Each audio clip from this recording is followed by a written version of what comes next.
हम जिनका उदाहरण देने जा रहे हैं कि बड़े से बड़े प्रलोभन में और बड़े से बड़े कष्ट में भी नाम नहीं छोड़ना चाहिए, उनका जन्म यवन कुल में हुआ। यवन कुल, हरिदास जी महाराज। और बालक अवस्था से इनका अपने भगवत प्रेमी महात्माओं का सानिध्य मिला तो नाम में प्रीति हो गई। यवन कुल में उत्पन्न होने पर भी भगवान श्री हरि के चरणों का आश्रय और उनका नाम का ऐसा उनको चस्का लगा कि जिस दिन से पकड़ा बढ़ता ही चला गया नाम। और नाम ने फिर जीवन में निष्ठा पैदा कर दी। ये निष्ठा का मतलब होता प्राण निकल जाए तो ही नाम स्फुरण बंद हो, अन्यथा नाम स्फुरण बंद नहीं हो सकता। चाहे काटना शुरू कर दो, वो नाम स्फुरण, इसे निष्ठा कहते हैं। श्री हरिदास जी का जन्म बंगाल यशोहर जिले के अंतर्गत बुड़न नाम के एक ग्राम में हुआ था। ये जाति के यवन थे, मुसलमान थे। बाल्याकाल में बड़ी विचित्र लीला हुई। इनके माता पिता पधार गए। जब माता पिता जिस बालक के नहीं होते तो कोई उसे प्यार कौन करे। और जैसे गोस्वामी जी, तुलसीदास जी की बाल्यावस्था, जिसके द्वार पर खड़े होते तो दबका के भगा देते, बालक हरिदास। इनको नाम सुनाई दिया, संतों का संग मिला। जिसका कोई नहीं होता, यह खास बात होती कि उसको भगवान महापुरुषों से जोड़ देते हैं। अब इनको जब नाम सुनने को मिला, कोई पूर्व जन्म का ऐसा पुण्य होगा, भगवान की ऐसी कृपा होगी, या भगवान ऐसा स्थिति देखकर दयालुता से, यद्यपि भगवान नाम जपने का कहीं किंचन मात्र कोई संस्कार ही नहीं था, ऐसे कुल में प्रकट हुए थे, यवन कुल में। पर यस्याहम अनुग्रहणामि हरिष्ये तद्धनम सनई, भगवान ने एक वचन कहा युधिष्ठिर जी से, जिस पर मैं विशेष कृपा करता हूं उसका जहां जहां अपनापन होता सब खींच लेता हूं। जन्म से माता पिता गए, बचपन से कोई प्यार करने वाला नहीं, खाने पीने तक की व्यवस्था नहीं, तो संत जन मिल गए वहां उनको। वो नाम कीर्तन करके आनंदित हो रहे थे, तो इनको भी एक नशा चढ़ा नाम का। धीरे धीरे उनके हृदय में नाम बढ़ने लगा। बड़ी कृपा जो इनका नाम जप में प्रीति हो गई। अब इनके पास अपना कहलाने वाला ना कोई व्यक्ति था, और ना अपनी कहलाने वाली कोई जमीन या वस्तु थी। थोड़ा बड़े हुए तो घरों के सामने ऐसे मांग लेते, भूख लगी कुछ दे दो, तो कोई रोटी दो रोटी दे देता, बस पा लेते। गांव के बाहर वृक्ष के नीचे बैठकर बस कृष्ण कृष्ण की रट लगा देते। 24 घंटे में एक बार मांग लेते, जो मिल जाता खा लेते, खूब नाम जप करते। अब ये घर छोड़कर बेनापोल नाम के घोर निर्जन वन में एक फूस की कुटी बनाकर अकेले रहते। अखंड ब्रह्मचारी, भिक्षावृत्ति, और बस नाम का निरंतर गान जप, ऐसे जोर जोर से नाम का कीर्तन करते हुए जब ऐसा तेज प्रकट हुआ कि जो देखे इनको लुभायमान हो जाए। ब्रह्मचर्य में बड़ा तेज होता है। अगर शरीर रोग ग्रसित ना हो और संयम से चल रहा है तो लाखों करोड़ों के बीच में उसका अलग चेहरा दिखाई देगा कि ये अलग है। ब्रह्मचारी का पहचान होती, वो चिकनाहट से नहीं होती पहचान। चिकनाहट तो अभक्ष पदार्थ खाने वालों के भी चेहरे में होती है। उसका तेज, उसके नेत्र, उसकी वाणी, उसका आकर्षण, लाखों में अकेला वो नजर आएगा।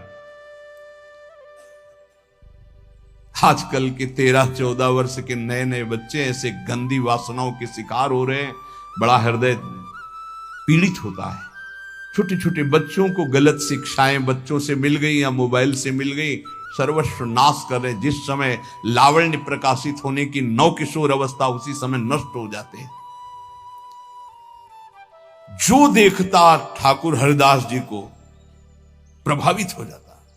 क्या दे दूं, ऐसा लगता क्या दे दूं, कैसे ये हमसे बात करें, ये हमारी तरफ हेर ले, नेत्र नीचे, बस नाम चल रहा है।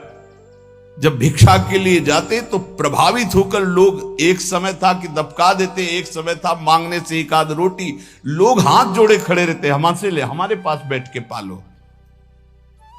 पर इनका भगवान नाम चल रहा है, ना बोलना किसी से, ना नाम का तार टूटना, बस धीरे धीरे निरंतर नाम उच्चारण करते रहना। भगवान नाम का इतना प्रभाव पड़ा कि जहां वो बैठ जाते वो स्थान पवित्र हो जाता, वहां लोगों को शांति मिलने लगती। ये प्रभाव होता है। इनका यश फैलने लगा दूर दूर तक। अब लोग इनके दर्शन करने के लिए आने लगे। तो जब लाखों की श्रद्धा होती तो 10-5 ऐसे दुष्ट स्वभाव के होते हैं कि उनको ईर्ष्या होती, जलन होती है, अपने आप होती। महापुरुषों से उनको जलन होती है, भगवान की लीला होती है। क्या लीला होती है? डंडे में ही झंडा फहराया जाता है। तो ये जो दुष्ट लोग ईर्ष्या करके भक्त को सताते हैं, ये डंडे का काम करते हैं, उनका यश फहराते हैं। जो दुष्ट और ईर्ष्यालु लोग हैं उनको असह्य हो गया यश। लाखों लोग जब हरिदास जी के दर्शन के लिए हो, तो उसमें से ऐसे भी लोग थे जिनके भारी ईर्ष्या पैदा हुई, कैसे इनको नष्ट किया जाए। ये ऐसे होते हैं ईर्ष्या। पूज्य उड़िया बाबा का जब वृंदावन में यश प्रकट हुआ तो कुछ लोगों ने चंदा इकट्ठा करके बाबा की बीच सत्संग में नाक काटने के लिए आदमी तय किया।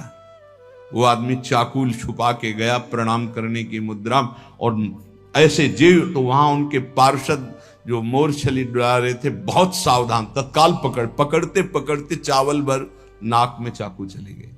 बाबा उनको तत्काल एकांत लाए, गुफा में ले गए और कहा, भैया हमने कभी कोई कटु वचन आपको कहा क्या? तो रो पड़ा, बोले बाबा पैसे में, गरीब आदमी हूं मैं, पैसे में बिक गया, मुझे अमुक ने इतने रुपए दिए हैं और कहा इसके बाद इतने रुपए और देंगे, मैं हाथरस का हूं, मैं गरीब आदमी हूं, केवल पैसे के लिए काम, मैं आपको नहीं जानता था और हमसे कहा गया कि जाइए और ऐसा कर। बाबा मुझसे बहुत गलती। बाबा ने कहा कोई बात नहीं है, कुछ पैसे अपनी तरफ से दिलाए और कहा हाथरस की गाड़ी में बैठा के आओ। अपने जनों से कहा कसम हमारी है अगर इसको एक शब्द भी कहो, तो सम्मान पूर्वक उसे हाथरस सुरक्षित भिजवा दिया। अकारण द्वेष मानने वाले पैदा हो जाते हैं जब किसी का यश होता है। कैसे इनका यश नष्ट हो? ये ईर्ष्यालु एक रामचंद्र खां नाम के बड़े जमींदार थे। यार हमारे पास तो जमीन रुपया पैसा कोई नमस्कार नहीं करता है, 2 रोटी मांग के खाने वाला नाम जपक, इसको जिसको देखो प्रणाम करता चल। ये लगता लगे कौन भाई? बोले बाबा जी। बाबा जी मतलब बाबा जी, तो एक लगता है क्या है, मतलब बाबा जी क्या है? उसको लगा मैं जमींदार हूं, रुपया है पैसा है, हमें तो कोई नमस्कार नहीं करता है, इसको जो देखो नमस्कार कर रहा है, कैसे इसका यश नष्ट करूं? तो पहला बाण होता है कामिनी। जब कभी किसी को नीचा दिखाना होता है, ऐसा होता है। जब कभी किसी का यश होता है तो विविध प्रकार की माया के पार्षद अपना प्रयास करते हैं। तो उसने विचार किया कि इसका कैसे नाश किया जा सकता है, कैसे नीचा दिखाऊं, इसके बड़े हुए यश को कैसे मिट्टी में मिलाऊं। जमींदार तो था ही, पैसे थे ही। उसने विचार किया कि इनके पतन करने के लिए, इनका पतन भी करूं उपहास भी करूं, दोनों बातें हो जाएंगी। उसने नवीन अवस्था की वैश्या 2 जो उसके परिचय में थी, उनमें से एक को देखा जो बहुत प्रवीण, बहुत सुंदर, बहुत चालबाज, चतुर।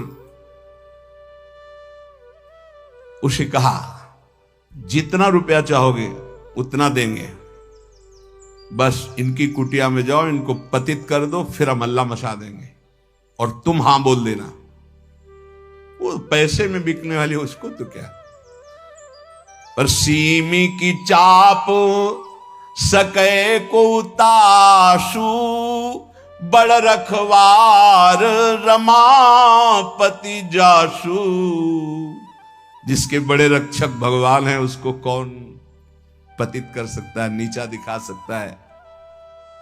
एक बार गदाधर भट्ट जी का बहुत बड़ा यश फैला हुआ था। जब वो सत्संग करते तो लोग हजारों लाखों लोग सत्संग का आनंद लेते। तो उसमें एक कल्याण सिंह नाम के जमींदार धनी मानी आते थे। अब सत्संग में संयम की चर्चा होती, तो जब से सत्संग सुना उन्होंने अपनी पत्नी से बात नहीं किया। गृहस्थ धर्म का जो संयोग है उन्होंने बात ही नहीं की। पत्नी ने देखा कि हमारे वर्षों होते जा रहे हैं और हमारे पति हमारे हाथ से गए। यद्यपि उनके सौम्य बर्ताव, बड़ा साधुता का बर्ताव, पर वो काम से पीड़ित होकर के हमारे जीवन में आग लगाने वाला एक गदाधर भट्ट जी हैं। अगर ये कथा ना करते तो हमारे पति का स्वभाव ना बदलता और हमारा जीवन गृहस्थ धर्म नष्ट ना होता। देख लेंगे हम इनको। और वो जमींदार धन था। एक भिखारिन गली में जा रही थी मांगते हुए, बुलाया उसको और गर्भवती थी। बोले तुम्हारे गर्भ का खर्चा, परिवार का खर्चा जब चाहोगी उतना धन देंगी, बस एक बात है। उसने विचार किया कि अगर गदाधर भट्ट पर अश्रद्धा हो जाएगी तो मेरे पति पुनः वापस हमें मिल जाएंगे, क्योंकि उन्हीं की बात पर वो आकर के ब्रह्मचर्य रह रहे हैं, संयम से रह रहे हैं। बोले तुम कथा के बीच में जाओ और कह दो जब ये नहीं था तब तो खूब आते थे और जब ये दे दिया तो आने बंद कर दिया, आप क्या व्यवस्था होगी इसकी, बस इतना तुझे बोलना है। वो जानती थी इतना बोलेगी कि लाखों की अश्रद्धा हो जाएगी। खूब सत्संग का रंग जमा हुआ था। इतने में वो आई और ऐसे सामने खड़ी हो गई। सब लोग आश्चर्यचकित। थोड़ा अच्छा कपड़ा पहना दिया था उसको।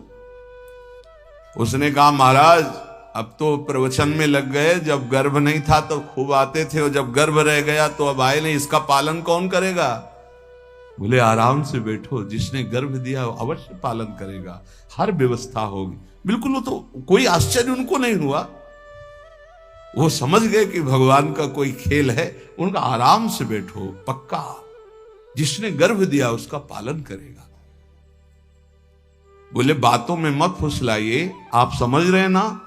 अब काना फूसी, ये ऐसा भी है, हम तो ऐसा नहीं। अरे बोले हम तो पहले कह रहे थे।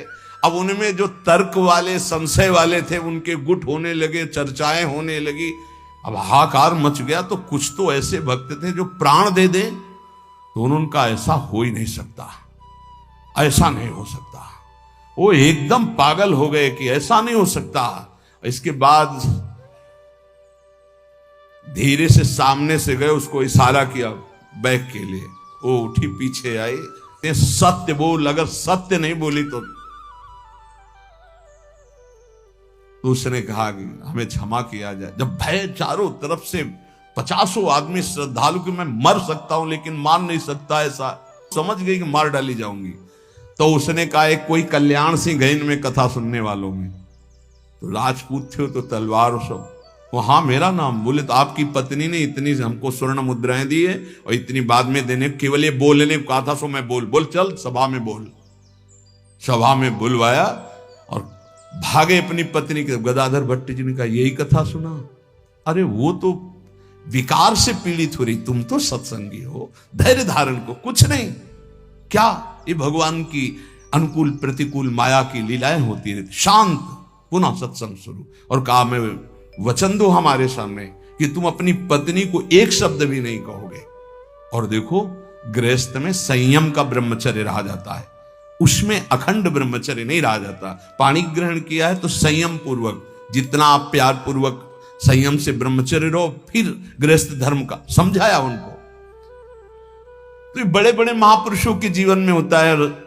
रामचंद्र खान ने एक वैश्या से कहा तुम जितना रुपया मांगोगे देंगे, इनको भ्रष्ट कर दो, फिर हल्ला मचा देंगे, फिर इनका सब यश धूल दूषित हो जाएगा।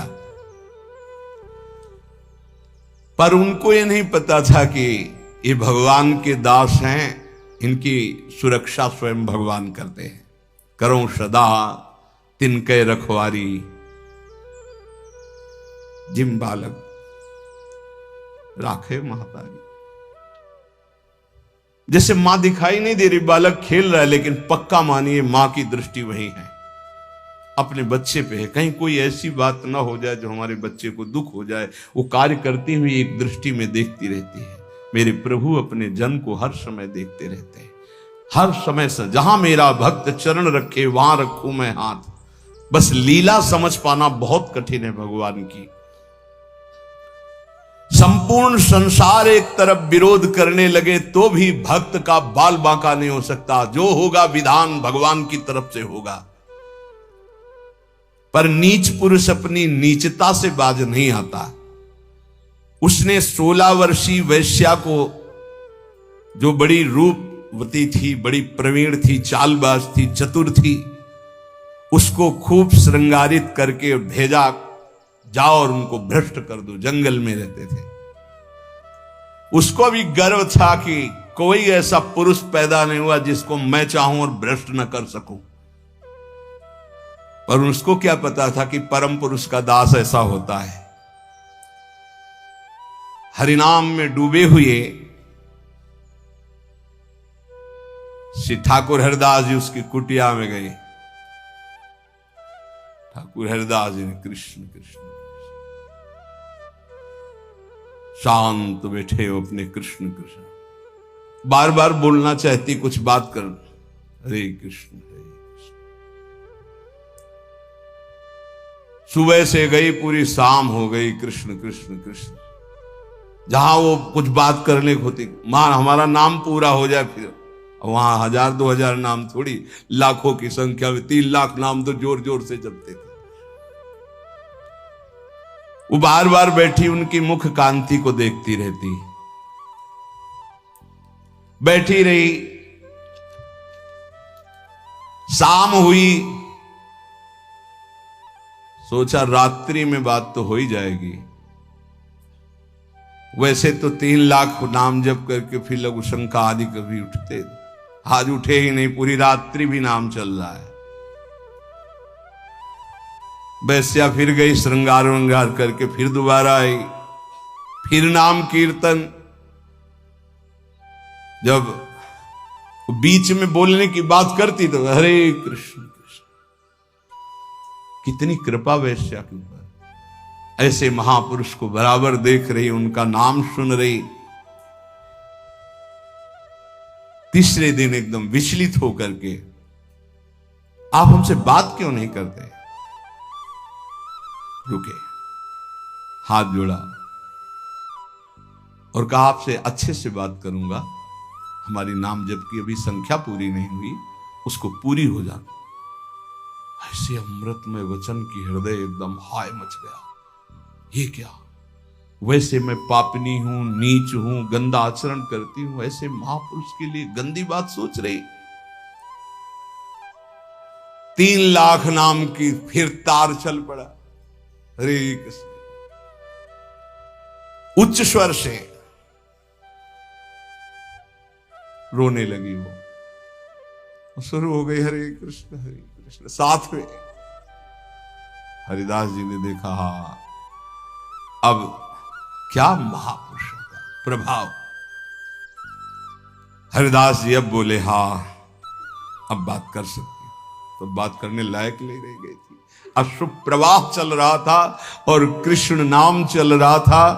उठी और चरणों में लौट गई, का धिक्कार है मुझ निज पापनी को कि आप जैसे महापुरुष के लिए मैंने गंदी बात सोची, मुझे क्षमा कर दीजिए। चिल्ला चिल्ला करके रोने लगी। उन्होंने कहा, दुखी नहीं होना, मेरे प्रभु तुम पर बहुत कृपा किए हैं। वो आंखों से आंसू बहाती जा रही, गदगद कंठ से कह रही, पतित पावन आप मुझे स्वीकार कर लीजिए, मैं आपकी चरणों की दासी हूं। आप तो अहेतुकी कृपा करने वाले परम दयालु हैं। आप पात्र और अपात्र का विचार न कीजिए, मुझ जैसी नीच को स्वीकार कर लीजिए। और चिल्ला चिल्ला के रोने लगी। हरिदास जी ने कहा, जो नाम सुन रहा है वो नीच कैसे हो सकता है? उनका, आप मुझे जानते नहीं, मैं वैश्या हूं, मैं लोक निंदित हूं, मैं बहुत ही गंदी हूं, मैं खोटी बुद्धि से आपको भ्रष्ट करने आई थी। हरिदास जी ने कहा, इस समय आपके हृदय में क्या है? बोले, भगवान बस आपकी दास्ता, आपके आदेश का इंतजार। मैं क्या करूं, मुझे आदेश कीजिए, मैं नीच कैसे पवित्र हो सकती हूं? मैं आपकी शरण में हूं, आप मेरा उद्धार कीजिए। हरिदास जी ने कहा, देवी अब तुम वैश्या नहीं रही, उठो। मेरे प्रभु बड़े पतित पावन हैं, उनका नाम उनसे भी महान है, क्योंकि प्रभु को अधीन कर लेता है। मेरे प्रभु के नाम में कोई भेदभाव नहीं, कोई भी जप सकता है, कोई भी अपना परम कल्याण कर सकता है। मेरे प्रभु के नाम में इतनी सामर्थ्य है कि कोई इतना पाप इकट्ठा ही नहीं कर सकता जितना नाम में पाप नाश की सामर्थ्य है। तुमने जो पाप कर्म से पैसा पैदा किया है, आज से उसका प्रयोग मत करना, उसे हटा दो, उसे दे दो, गरीबों को बांट दो। और आज से तुम जो ये 3 दिन से नाम सुन रहे हो, इसी नाम को रटो। देखो, ये नाम तुम्हें परम पावन कर देगा। वैश्या ने कहा, अब तो मैं जाऊंगी नहीं अपने घर, संपत्ति बांटने की तो बात, अब वहां जाऊंगी नहीं। तो उन्होंने कहा, फिर इसी कुटिया में रहकर तुम नाम जप करो। मैं चला। वो वैराग्य लेके उसी कुटिया में नाम जप करने लगी और उसका नाम हरिदासी हुआ। और हरिदास जी उसी समय उस कुटिया से निकले, सीधे शांतिपुर अद्वैताचार्य के समीप चले गए। अद्वैताचार्य जी बहुत बड़े महाभागवत, वो सदैव श्री कृष्ण चिंतन में संलग्न रहते, अद्भुत विद्वान, शास्त्रज्ञ, भगवत प्रेमी महापुरुष। अब वो फटे पुराने कपड़े पहन करके वैश्या वही नाम कीर्तन कर। अब उस जमींदार के तो होश उड़ गए कि मैंने भेष छुड़वाने के लिए वैश्या को भेजा था, और यहां वैश्या ही अपना भेष परिवर्तन करके वहां नाम जप करने लगी। ये क्या है नाम जपक जन, भगवान की जन। उस वैश्या का वैसे ही सम्मान होने लगा कुछ वर्षों बाद जैसे हरिदास जी का होता था। लोग उस वैश्या के दर्शन करने आने लगे, हर समय वैसे ही नाम जप करते हुए उसी भूमि पर जिस कुटिया में वो रहते थे, वह हरिदासी नाम से कही गई। क्या महिमा है भगवान नाम जापक संतों की। और इधर रामचंद्र खां ने अपने कुकृत्य का फल पाया कि बादशाह का कोई अपराध बन गया, साबित हो गया, नहीं अपराध होने पर भी, तो तत्काल आदेश हुआ, सारी संपत्ति और जमींदारी उसकी जब्त कर ली गई, उसको जेल में डाल दिया गया। ये साधु अवज्ञा तुरंत भवानी, कर कल्याण अखिल के हानि। कोई ऐसा मुकदमा, कोई ऐसी बात आ गई जिसमें उनका अपराध साबित हो गया और सारी संपत्ति जमींदारी जब्त कर ली गई, उनको जेल भेज दिया गया। खाने की भी व्यवस्था भंग कर दी गई, जेल में भारी कष्ट उनको दिया गया। पक्का जो भक्त का अपमान करता है, भक्त को नीचा दिखाना चाहता है, उसकी दुर्गति पक्की हो जाती। यहां तो ये ब्याज है, मूल तो और मिलेगा। अब आती है भय की बात, यह है प्रलोभन। जब कोई भगवत मार्ग में चलता है तो इतना तो तैयारी रखो ही, जैसे आर्मी में कोई जाता है ना, तो इतना दौड़, इतनी ऊंच, इतनी को कूद होना चाहिए, ऐसा ऐसा, ये चढ़ना, ये उतरना। ऐसे हमने देखा जब हम गंगा किनारे भ्रमण कर रहे थे, तो फतेहगढ़ फर्रुखाबाद ये ट्रेनिंग क्षेत्र है उधर, तो गंगा के किनारे ही रेती में देखा, जैसे दौड़ में, रेती में दौड़ लगा रहे हैं, और थोड़ा भी उनमें कमी होती तो पेट पकड़ के ऐसे कैसे कैसे उनको बिल्कुल मजबूत तैयार करते हैं। तो अपने लोग तो हरि पार्षद हैं, ये तो राष्ट्रीय सुरक्षा त्रिभुवनपति के पार्षद होते हैं, जो संत जन भगवान नाम जापक होते हैं। अब इनकी कसाई कितनी जोर की होती है, पर उनके हृदय में भय नहीं होता, बस ये बात समझ लीजिए। ये सुन करके भयभीत मत होना, तुम्हारे ऐसे साथ नहीं, कक्षा 1 के विद्यार्थी को पीएचडी का प्रश्न नहीं दिया जाता, ये सब डिग्री प्राप्त हैं। अपने लोग अभी 1 के भी नीचे चलने लगे क्लास, नहीं चलते। हमारे समय में तो नहीं चलते थे, 1 2 3 सीधे भर्ती 1 में होती थी। अब तो सुना है कक्षा 1 तक पहुंचने के लिए 2-3 साल लगते हैं। नहीं, क्या बोला जाता है उसको, एजी केजी जो भी ले तो अपने समझो एजी केजी वाले हैं अपने, अभी नंबर 1 पे ले आए हैं। अभी परीक्षा उनकी होती है जो बहुत, ये डिग्री है, ये डिग्री वाले महापुरुष हैं। आजीवन भगवान को समर्पित करके अनन्य, कांप जाए कोई इनके साथ जैसा हुआ। पहली तो ये बात सुनी ना, एकांत जंगल है, 16 वर्ष की सुंदरी वैश्या है, और वो आई है भ्रष्ट करने के लिए, और वो नाम जप कर रहे हैं 3 दिन 3 रात बराबर।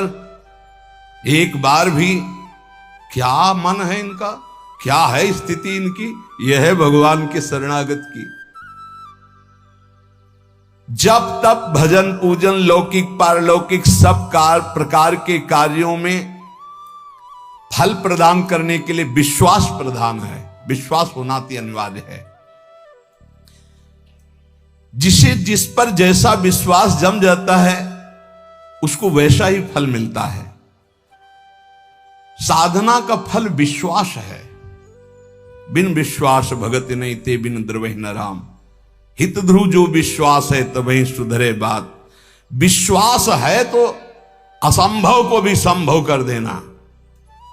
असंभव ये विश्वासी के लिए शब्द ही नहीं है। असंभव ऐसा नहीं हो सकता, ये विश्वास में नहीं है। संभव हो सकता है, असंभव को भी संभव कर दे, उसका नाम विश्वास है। विश्वास के सामने कुछ नहीं होता, विश्वास सबसे बड़ी चीज होती है। मीरा जी के कान में बताया, उनकी सखी थी जो दास्ता में रहती थी, उन्होंने कहा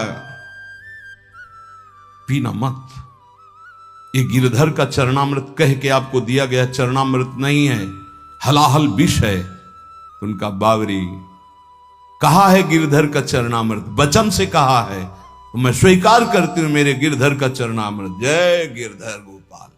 पूरा हलाहल विष पी गई, पूरी रात कीर्तन करती रही, कहीं कुछ नहीं, एक बार भी मूर्छा नहीं आई। और जब विक्रम राणा ने सुना कि हलाहल विष पिया, तो पिलाने वाली जो दासियां गई थी उन्होंने उनका सरकार सामने पिया है। उनका इस वैद्य ने गड़बड़ी कर दी, बुलाओ इस वैद्य को जिसने जहर बनाया था। वो तो राज शासन, हाँ हुजूर। बोले लाओ कटोरा, लाओ कटोरा लाए। बोले धो इसको, पिलाओ इसको। बोले सरकार मर जाऊंगा, इतना हलाहल विष है कि 50 लोग कटोरा धो के पिलाने पे मर सकते हैं। उनका मीरा नहीं मरी, पूरा जहर पीकर तू कैसे मर जाएगा, तूने जहर बनाया ही नहीं। उनका सरकार पिला दोगे तो मर जाएंगे। धो के पिलाया, जब जे ही जबान में पिया, फड़क फड़क करके मर गया। इतना धोने वाले उसमें विष था, तो हलाहल विष, कोई असर मीरा जी के ऊपर नहीं हुआ। क्यों? विश्वास, गिरधर का चरणामृत। विश्वास। तो नामदेव जी ने भगवान का जो अर्चावतार पाषाण कहित था, दूध का कटोरा ऐसे पिलाया, बात करते थे भगवान। विश्वास। धन्ना भगत के खेत में बिना बोए फसल तैयार हो गई। कैसे? कोई कैसे मान सकता है? आप खेत बोया नहीं गया और खेत, बोले क्या गप मार रहे हैं। गेहूं का समय था तो बोने के लिए गए खेत में, तो बाजरा गेहूं ज्वार ये सब बोए जाते। वहां देखा कि संत मंडली जा रहे थे, देखते ही दौड़ के गए, प्रणाम किया, महाराज। सब संत, नवीन अवस्था है धन्ना की।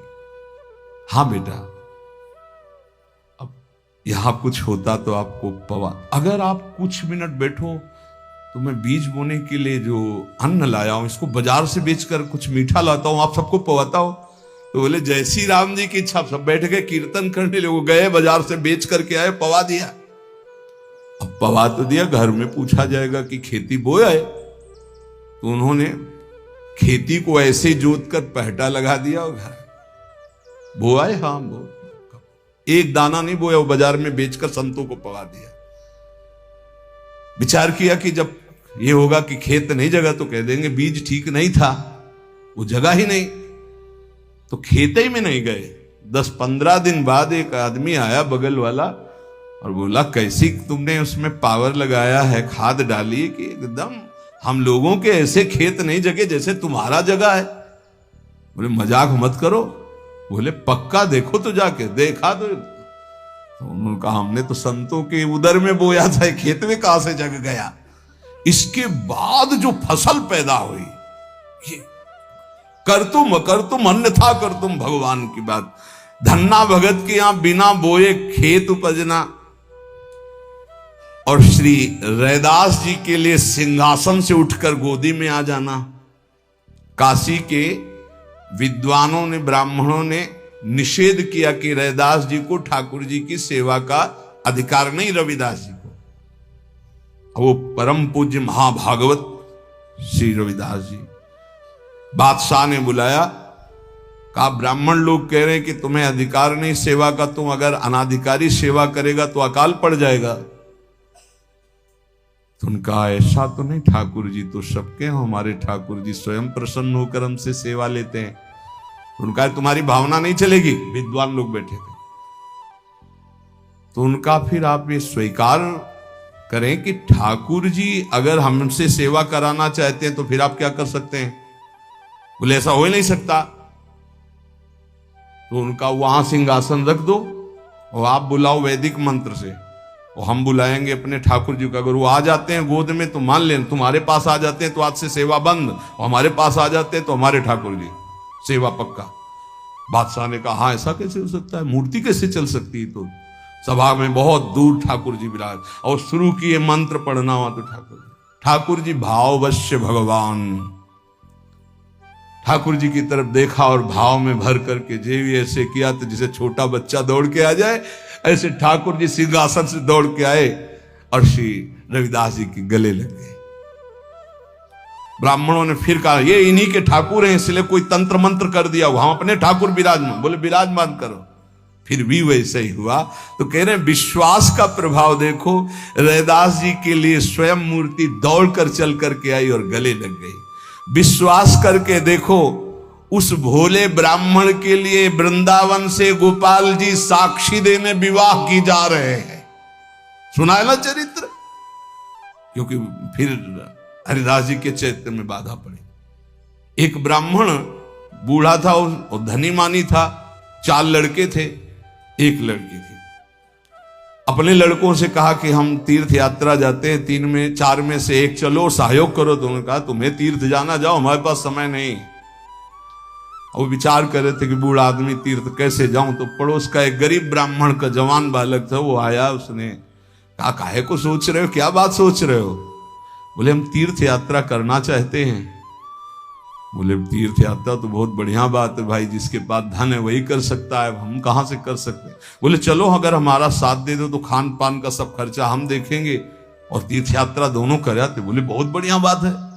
वो सोचा कि इनके सारे हमारा भी तीर्थ यात्रा हो जाएगा। वो जवान गरीब ब्राह्मण बोला। अब वो पूरे तीर्थों में घुमाते हुए जब वृंदावन आए तो बीमार हो गया, तो बहुत सेवा की, बड़ा हृदय प्रसन्न हुआ उस धनी ब्राह्मण का, बूढ़े का। और गोपाल जी के मंदिर में कहा भगवान को साक्षी करके कहते हैं कि एक बेटी है, मैं तुम्हें अपनी बेटी का पाणी ग्रहण संस्कार तुम्हारे साथ करूंगा।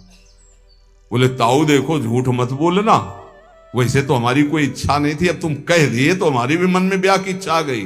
भगवान के सामने कह रहे हो, घर में जाके बदल मत जाना, क्योंकि मैं गरीब आदमी हूं, तुम बड़े आदमी हो। अरे उन्होंने कहा हम जब भगवान के सामने कह रहे तुम्हें क्या चिंता है। सब तीर्थ करके वापस गए। 4 महीना 5 महीना हो गए, ताऊ जी कोई चर्चा नहीं की। तो वो घर गए, कहा प्रणाम। वो ब्याह वाली बात, उनके लड़कों ने धक्का लगाया, बस अपने को देखता है तो हमारी बहन के ब्याह लग बाहर कर दे। बूढ़े से कहा भगवान के सामने साक्षी तुमने कहा था तुम्हें यह, तो बूढ़ा बजी कहता हमें कुछ याद नहीं कि हमने कुछ कहा है। वो पंचायत बैठा ली, पहले गांव में पंच लोग न्याय करते थे, तो उन्होंने कहा ठाकुर जी के सामने इन्होंने कहा कि हम अपनी बेटी का ब्याह करेंगे। लड़कों ने बूढ़े को सिखा दिया था, कह देना कि अगर ठाकुर जी आके साक्षी दे दे तो हम ब्याह कर देंगे। तो उसने कहा देखो हमें तो याद नहीं, अगर ठाकुर जी तुम्हारे यहां आकर के उड़ीसा प्रांत में आकर कह दे गांव में कि हाँ हमने कहा था तो हम बेटी का ब्याह कर देंगे। सोचते थे मूर्ति चल के कहां से आएगी, लेकिन विश्वास।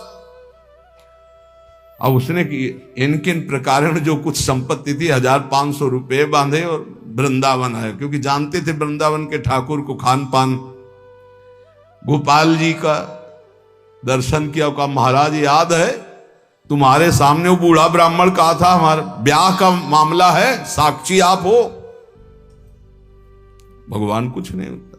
अब समय से यहां तो शयन होता है, ठाकुर जी का शयन हो गया, सब चले गए, मंदिर के बाहर बैठ के आवाज लगा रहे, सुनो आप ही की साक्षी से हमारा ब्याह होगा। अब सब चले गए थे, रात्रि का समय।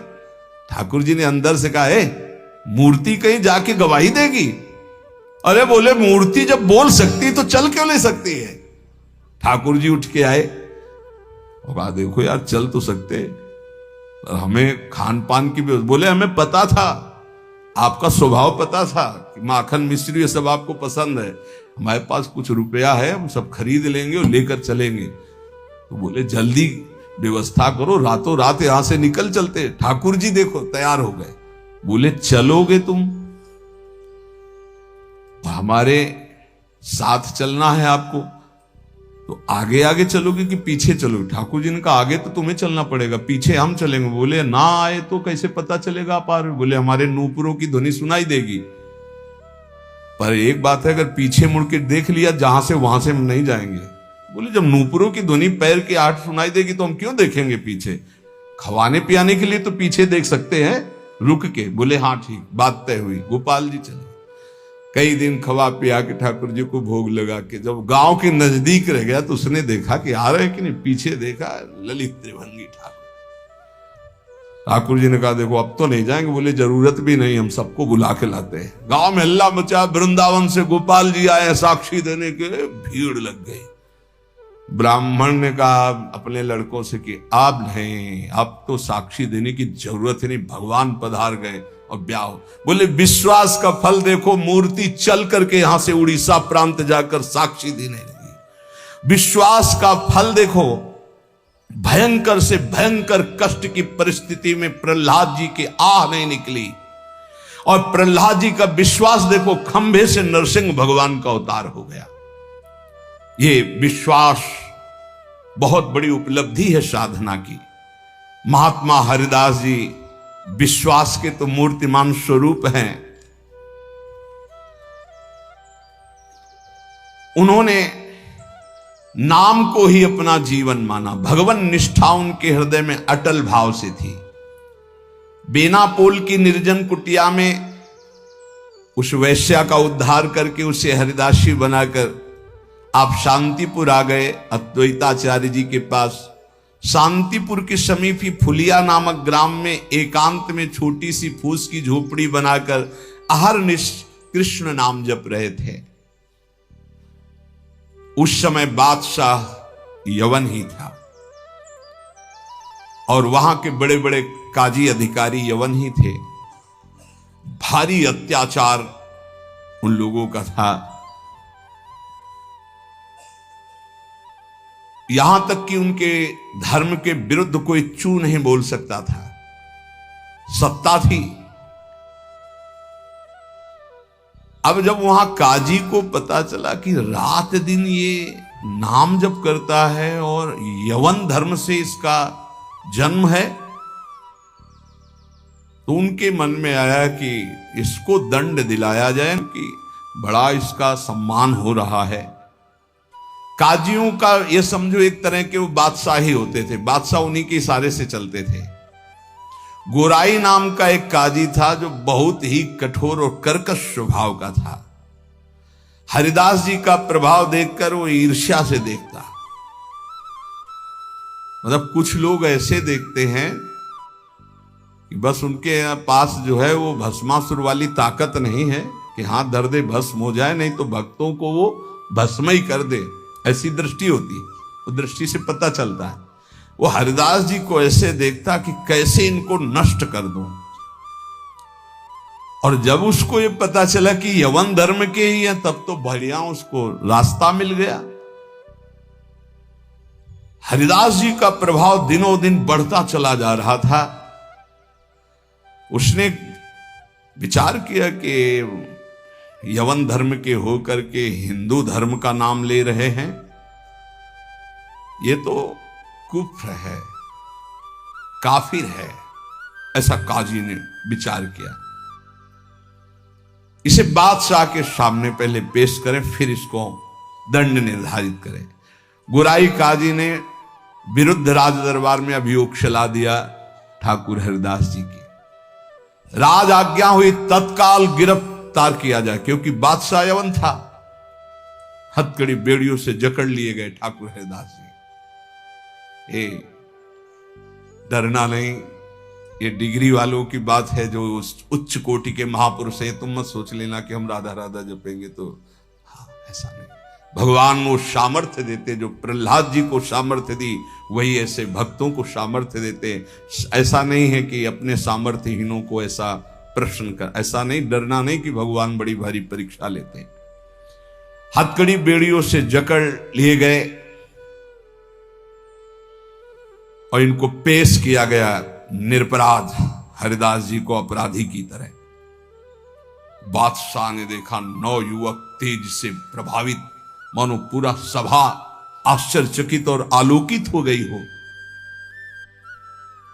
प्रभावित हो गए जो यवन बादशाह थे, और कहा सम्मान से इनको बैठाला जाए। आसन दिया गया, आसन पे बैठे।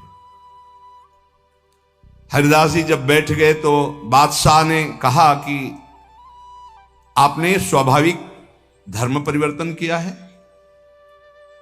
तुम्हारा जन्म तो मुसलमान के घर में हुआ है, और ये तुम्हारी, जैसे अपने भगवान का नाम लेते हैं, तैसे अपने भगवान का नाम लेके बोले कि तुम्हारी तो कृपा ही जो है, जो यवन धर्म में तुम्हारा जन्म हुआ। बादशाह ने कहा तुम काफिरों का आचरण क्यों करते हो? इससे तो तुम्हें नर्क जाना पड़ेगा। मुझे बड़ी दया आ रही तुम्हें देखकर, दंड देना नहीं चाहता, फिर भी तुम तौबा बोलो, प्रायश्चित करो और कलमा पढ़ो, छोड़ो इसे, तो तुम्हारे दंड में हम कुछ कमी कर सकते हैं, नहीं तो भयानक दंड तुम्हें मिलेगा, क्योंकि तुम काफिर हो। सुख की प्राप्ति धर्म से चलने से होती, तुम धर्म का त्याग कर चुके हो। हरिदास जी ने कहा श्रीमान महाशय, आपने जो कुछ कहा, आप अपने ज्ञान के अनुसार, विश्वास के अनुसार, धर्म के अनुसार ठीक बोल रहे हैं। आपका विश्वास आपको फल देता है, ठीक कह रहे हैं। क्या कोई हिंदू आपके धर्म को स्वीकार करेगा? अगर स्वीकार करेगा तो उसे नरक मिलेगा? बोले नहीं, वो स्वीकार कर सकता है और उसकी भगवान की कृपा होगी। वो अपने भगवान का नाम लेते हुए बोले हाँ, तो क्या कोई इस्लाम छोड़कर अगर हिंदू धर्म को स्वीकार करता है, क्या उसके ऊपर भगवान की कृपा नहीं होगी? क्या वो भगवान का भजन नहीं करता? फंसा लिया। काजी बीच में बोल पड़ा, देखो साहब, इसकी बातों में मत आना। अगर आप इसको छूट दी तो आगे आप समझ लीजिए कि आपके धर्म में चलने वाले कितने लोग ऐसा करने लगेंगे। हरिदास जी ने कहा हमारी निष्ठा भगवान नाम में है। आप चाहे अभी इसी क्षण मेरे प्राण ले लो, मेरा नाम रुकने वाला नहीं। मैं कभी तौबा नहीं बोल सकता, क्योंकि मैं कोई अधर्म नहीं कर रहा हूं, किसी को कष्ट नहीं दे रहा हूं। ये निष्ठा देखकर पसीना पसीना हो गया मुलुकपति। तेज गर्व भरी भगवान निष्ठा की बात, इस पे नहीं दैन्यता होती। नहीं, प्राण ले लो अभी अपने हम धर्म पर। मुलुकपति ने कहा तुम्हारी बातें हिंदुओं के लिए ठीक हो सकती, लेकिन हम यवनों के लिए नहीं। तुम हमारे धर्म में पैदा हो इसलिए हमारी बात पर विश्वास करो। हरिदास जी ने कहा, महाशय आपका कहना ठीक है, किंतु विश्वास किसी बल से नहीं तोड़ा जा सकता। बादशाह से ऐसे बात वही कर सकता है जिसे भगवान का बल प्राप्त हो। देखो, मैं पूर्व जन्म का कोई ना कोई संस्कार लेकर के आया हूं जिससे भगवान नाम में मेरी प्रीति हुई है, और मैं भगवान नाम छोड़ नहीं सकता। मेरा दृढ़ विश्वास है, चाहे अभी प्राण ले लिए जाएं। और अगर आप ऐसे ही दंड देने वाले हैं तो कितने लाखों हिंदुओं को मुस्लिम बना लिया, क्या उनको दंड दे रहे हैं आप? यदि ऐसा वो दंड के अपराध भागी नहीं बने कि हिंदू धर्म छोड़कर आपने उनको यवन धर्म में बना लिया, तो मैं यवन धर्म छोड़कर अगर नाम जप करता हूं तो मैं अपराधी कैसे हो सकता हूं? बादशाह चुप हो गया। गुराई काजी ने देखा यहां मामला तो उल्टा हो गया। तब जोरों के साथ कहा, हम ये सब कुछ नहीं सुनना चाहते। इस जो धर्म के प्रतिकूल चले उसको दंड देना चाहिए। तुम अधर्म कर रहे हो, तुम काफिर हो, तुम्हें दंड मिलना चाहिए।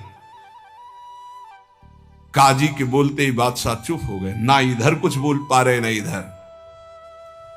फिर कहा कि देखो, गोराई काजी जो कह रहे हैं तुम वो बात मान लो और कलमा पढ़ो और छोड़ो ये नाम जप करना। हरिदास जी ने कहा, श्रीमान महाशय, हम एक बार केवल बोलते हैं, दोबारा आपको जो कहना हो सो कह लीजिएगा, मैं बोलूंगा नहीं। मैं प्राण त्याग सकता हूं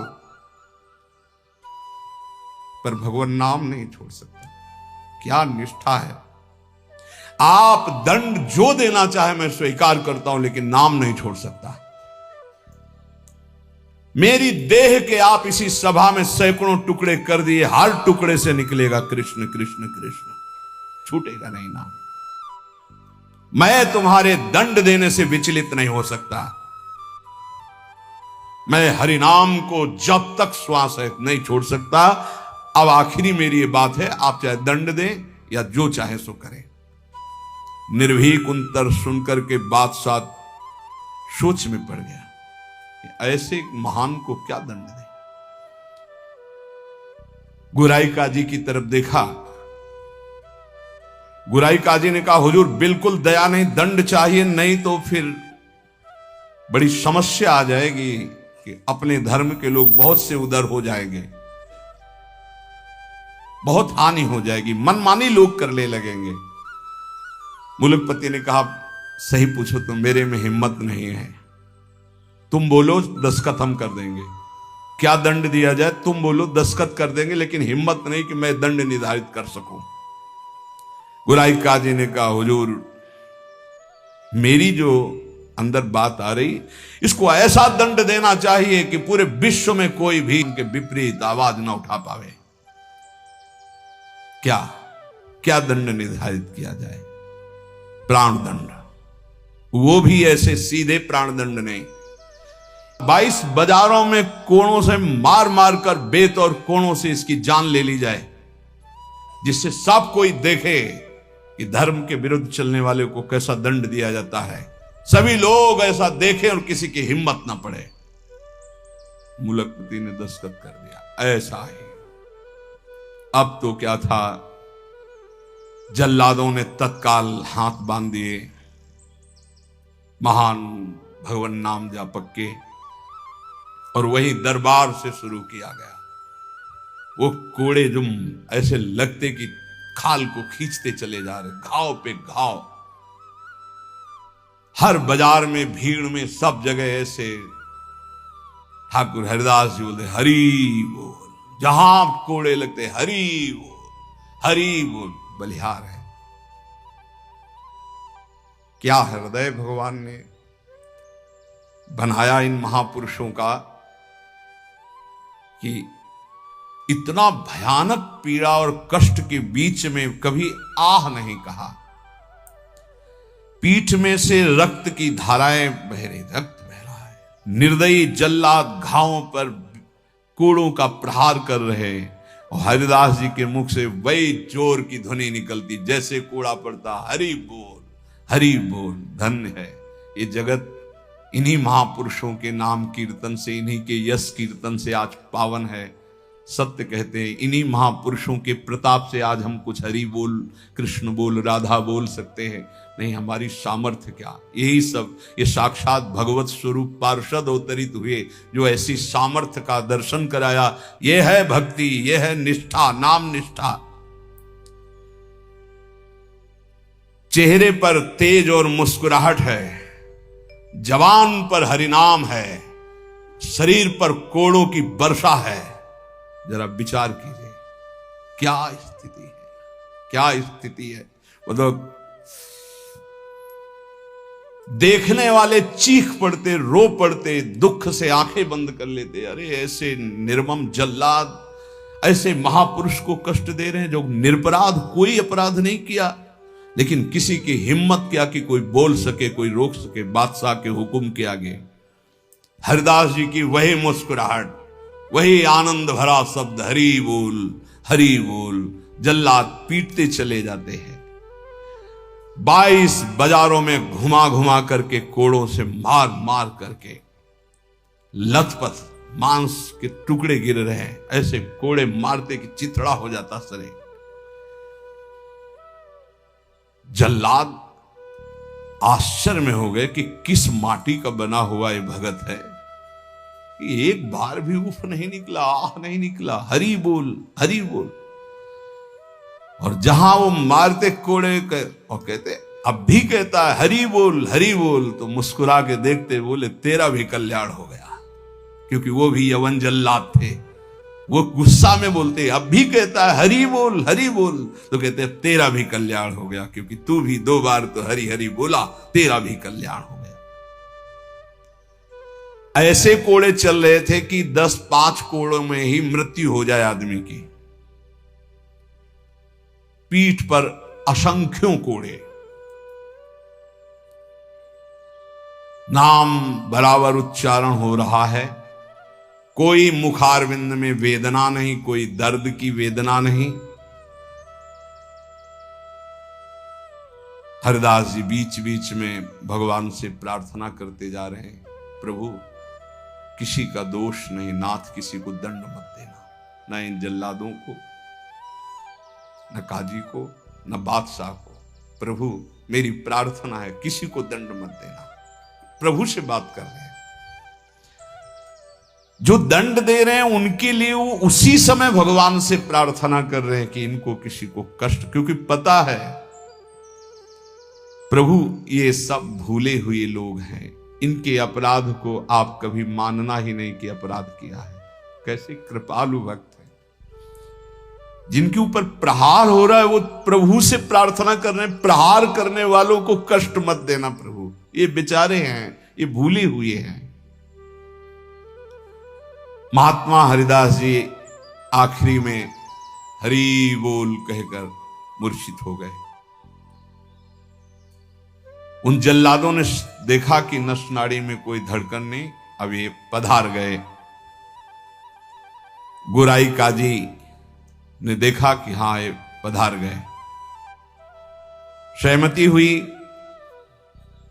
कि अगर इसको जमीन में दफनाओगे तो उत्तम गति होगी उनके अनुसार से, इसलिए इसको गंगा में फेंक दो। गोराई काजी ने कहा अगर कब्र में हमारे धर्म के अनुसार तो फिर इसे बहिष्ठ स्वर्ग की प्राप्ति होगी, वो मैं होने नहीं दूंगा, इसलिए इसको गंगा में फेंक दो। फेंक दी गई। जे ही पतित पावनी भागीरथी का स्पर्श हुआ, मुख में गंगा जल गया तो जैसे अमृत गया हो। और तो गंगा के प्रवाह में गंगा जी गोद में लेके जा रही, डुबो नहीं रही। अब उनको चेतना आई, कृष्ण कृष्ण कृष्ण कृष्ण। गंगा जी धीरे धीरे उनको अपनी लहरों से, गंगा जल के स्पर्श से सारी जो वेदनाएं थी, घाव थे, उनमें बड़ी शीतलता। हरिदास जी को चेतना हुई और बहते हुए जब किनारे लगे तो लोगों ने उनको उठाया और फुलिया के समीप उनको गोद में लेकर के ले गए, जहां उनकी पहले कुटिया थी। चारों ओर ये बात तो फैली गई थी। हरिदास जी के दर्शन के लिए भारी भीड़ इकट्ठा हुई।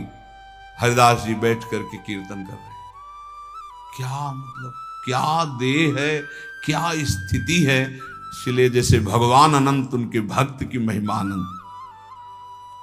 गंगा जल के स्पर्श से सारे घाव खत्म हो गए, किसी औषधि की जरूरत नहीं पड़ी। चमत्कार।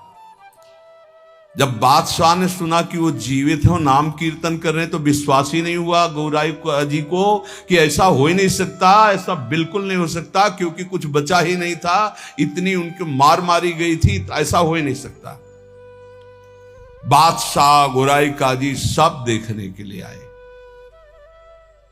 जब ये सुना कि बादशाह सब हटाया गया, बादशाह जाग वही तेज, वही नाम, वही स्वस्थ शरीर। तब उन्होंने गोराई काजी की तरफ देखा और कहा भारी अपराध बन गया, ये कोई साधारण नहीं हो सकते, ऐसा दंड पाने के बाद तो कोई जीवित ही नहीं रह सकता। साष्टांग दंडवत ठाकुर हरिदास जी की बादशाह ने की और कहा मुझे क्षमा करो, वैसे मैं दंड देना नहीं चाहता था, लेकिन ये गोराई काजी ने, उन्होंने कहा श्रीमान अब भी आपसे प्रार्थना करता हूं, आपका इसमें कोई दोष नहीं है, ये कोई हमारा पूर्व का हिसाब था जो पूरा हो गया, आप प्रसन्न रहिए। उन्होंने कहा मैं आपकी सेवा करना चाहता हूं, आप आज्ञा कीजिए। ठाकुर हरिदास से कहा बादशाह ने, उनका बस एक सेवा कर दीजिए, अब कभी आना मत और हमारे नाम कीर्तन में कभी विघ्न मत डालना। उनका आज के बाद कभी कोई आपको विघ्न नहीं डालेगा, और आप अगर ऐसा कहते तो मैं कभी आपके सामने नहीं आऊंगा। काजी को फटकारा और लेकर चले। हरिदास जी ने विनम्रता से कहा सुनते जाइए, आप कभी क्षोभ मत करना, इसमें कोई अपराध नहीं है। देखो मनुष्य शरीर में दुख सुख का विधान होता है, हर जीव को अपने कर्म भोगने होते हैं। निमित्त किसी को कर्म बना दे, आपको निमित्त बना दिया, ये तो मेरा ही कर्म था जिसको मैंने भोगा। ऐसे कोई कर्म पूर्व जन्म में किए होंगे जिनका फल मुझे भोगने को मिला, आप कभी क्षोभ मत कीजिएगा। हरिदास जी की ऐसी बात सुनकर फिर बादशाह लौट पड़ा, चरणों में पुनः प्रणाम किया। जितने भी वैष्णव ये सब आकर के बड़ा दुख प्रकट किए हरिदास जी के पास। क्या भगवान, कहां भगवान, आपके ऊपर कोड़े चल रहे थे, कहां भगवान थे, क्यों नहीं बचाए। हरिदास जी ने कहा आप लोग नहीं जानते, आप तो शास्त्र के मर्म को जानने वाले हैं, लेकिन भगवान की कृपा को जानते हैं। मुझे जो दंड मिला उसका कारण है मैंने भगवान नाम की अवहेलना सुनी राज दरबार में, जीवित रहा, इसलिए मुझे दंड मिलना जरूरी था। और दूसरी बात, जिस समय मेरे ऊपर कोड़े चल रहे थे तुम्हें दिखाई नहीं दे रहा था, हरि ऐसे किए गए थे, एक भी कोड़ा मेरे ऊपर नहीं लगा। जैसे प्रहलाद जी से पूछते थे उनके मित्र कि तुम्हारे ऊपर हाथियों से कुछ लाया गया, ये तो कहते थे मेरे हरि मुझे ऐसे गोद में लिए, एक भी कष्ट मेरे को नहीं हुआ। ठाकुर हरिदास जी कह रहे तुम्हें नहीं दिखाई दिया, तुम कोस रहे हो प्रभु को। जिस समय कोड़े चल रहे थे हरि ऐसे सहस्त्र बाहुओं से मुझे ढके हुए थे, वो कोड़े हरि के ऊपर चल रहे थे, मेरे ऊपर नहीं। वो हरि वार ले रहे थे, मेरे ऊपर नहीं। तभी वो जोर से बोलते थे हरि बोल, क्योंकि हरि पास में। ये भक्त जानता है, बाहरी क्या जाने।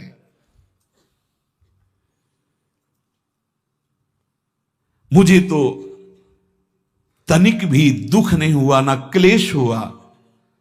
बस आप सब भक्तों से यही कहते हैं, ठाकुर हरिदास जी कह रहे हैं, आप अविश्वास मत कीजिए प्रभु पर, उनके नाम में अपार सामर्थ्य। मुझे जो सुख मिला है वो तुम्हें कैसे बताऊं। जिस समय नाम चल रहा था और कोड़े चल रहे थे, उस समय मेरे को भगवान ऐसे घेरे हुए थे, तुम्हें कैसे बताऊं। शरीर को इतना भी क्लेश नहीं था, ये भक्त ही जानता है। ऐसे उत्तर सुनकर समस्त वैष्णवों को हृदय में संतोष हुआ। नहीं तो एक क्लेश था, कहां है वो भगवान जिनका हम नाम लेते हैं और ऐसे महान भक्त की खाल खींची जा रही है, और वो उस समय कहां है वो जो कहते हैं करो सदा तिनके रखवारी, कहां है। तब ठाकुर हरिदास जी ने बताया, जैसे प्रहलाद जी को सैकड़ों बार भयानक पीड़ाएं दी गई, पर्वत के नीचे दबाया गया, सर्पों के विष से पिलाया गया, डसवाया गया, गैस में बंद किया, क्या क्या कष्ट नहीं, कुछ भी कष्ट प्रहलाद जी को नहीं होता था। हरिदास जी महाराज का स्वस्थ शरीर, वहीं फुलिया ग्राम में रहकर निरंतर भगवान नाम कीर्तन। उपासक, जीवन का सबसे बड़ा फल है नाम में प्रीति हो जाना। किसी भी प्रलोभन से लुभायमान होकर नाम मत छोड़ो, किसी भी भय से भयभीत होकर नाम मत छोड़ो, तो तुम्हें दिखाई देगा जैसे ठाकुर हरिदास को दिखाई दिया कि प्रभु हजार बाहुओं से ऐसे, तो एक भी कोड़ा ठाकुर हरिदास जी को दुख नहीं पहुंचा सका। कर तुम अकर तुम मन था, कर तुम श्री भगवान। इसलिए भगवत विधान से प्रारब्धानुसार दुख आवे तो हंसते हंसते उसे भोगो।